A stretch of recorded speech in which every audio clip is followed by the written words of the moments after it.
నమస్కారం. మీ విజయ్ కుమార్ గంట. ఈ పొద్దు మీ అందరికీ క్రిస్మస్ శుభాకాంక్షలు. సహోదరులంతా కలిసిమెలిసి ఉండటం ఎంతో సౌందర్యం అంటారు. ఇదే విషయం యేసుక్రీస్తు కూడా అనేక పర్యాయాలు చెప్తూ ఉంటారు. కలిసిమెలిసి ఉండటం, సమస్యల్ని సంఘటితంగా పరిష్కరించుకోవటం, నీ పట్ల నువ్వు శ్రద్ధ వహిస్తూ నీ పక్కవారి పట్ల కూడా శ్రద్ధ వహిస్తూ, పక్కవారి పట్ల శ్రద్ధ వహించటం అంటే వారు ఇక్కట్లలో ఉన్నప్పుడు ఆపన్న హస్తం ఇవ్వటం చేస్తూ ముందుకు నడవటం ఎంతో సంతోషంగా ఉంటుంది. సమాజం అంతా సంతోషంగా ఉన్నప్పుడు మనం కూడా సంతోషంగా ఉంటాం. నీకోసమే, నీ పిల్లల కోసం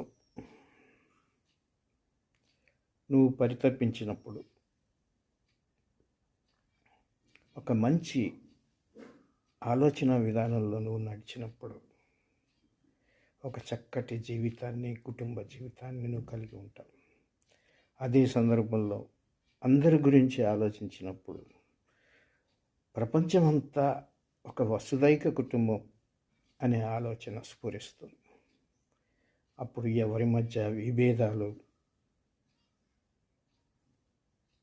ప్రతికూలతలు ఉండవు. ఇది క్రీస్తు సందేశం. క్రీస్తు బానిసలాగా బతకమనలేదు. క్రీస్తు ఒకళ్ళ పాదాల చెంతన చేరి వాళ్ళ అడుగులకు మడుగులొత్తుతూ ఉండమనలేదు. నిర్భయంగా, నిర్భీతిగా అన్యాయాన్ని ప్రశ్నించమన్నాడు. ఇది ఒక గొప్ప సందేశం. ఇది ఒక గొప్ప లౌకికవాద సూచన.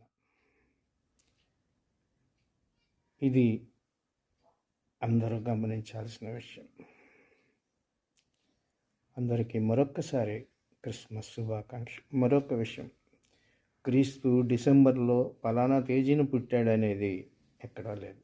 కానీ క్రీస్తు జన్మించాడు, సమాజం కోసం పరిశ్రమించాడు అనేది ఆధ్యాత్మిక గ్రంథాలు చెప్పాల, చారిత్రక గ్రంథాలు చెప్పాయి. ఈ విషయాన్ని గమనించాలి. అందరికీ క్రిస్మస్ శుభాకాంక్షలు. సమస్త జన సుఖినో